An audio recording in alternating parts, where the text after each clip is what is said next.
యాజమాన్యుల వారు అక్కడికి రాగానే అప్పటికే అక్కడ పరిస్థితి అంతా కూడా దుర్యోధనుడు యుద్ధానికి కావలసిన ఏర్పాట్లని చక్కబెట్టుకుంటున్నాడు. భద్రకూవరుడైనటువంటి శల్య మహారాజు గారు మాద్రీదేవికి స్వయాన అన్నగారు. అంటే మాద్రీదేవి పాండు మహారాజు గారితో సతీ సహగమనం చేస్తుంది కనుక ఆమె పిల్లలైనటువంటి నకుల సహదేవులకు స్వయాన మేనమామ పాండవులకు. యుద్ధ సన్నద్ధాలు జరుగుతున్నాయని తెలిసి ఆయనకు ఒక క్షౌహిణి సైన్యం ఉందట. దానిని వెంట పెట్టుకుని ఈయన బయలుదేరి ఎప్పుడైతే ఆ పాండవులను ఉపప్లవ్యానికి వస్తున్నాడు. ఉపప్లవ్యానికి రావాలి అంటే హస్తినాపురం మీదుగా ప్రయాణం చేయాలి.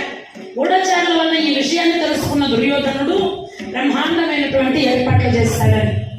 అయితే ఎలాగైనా మచ్చిక చేసుకుని శల్యుడిని ఆయన పక్షానికి రప్పించుకోవాలని దుర్యోధనుని యొక్క ఆలోచన.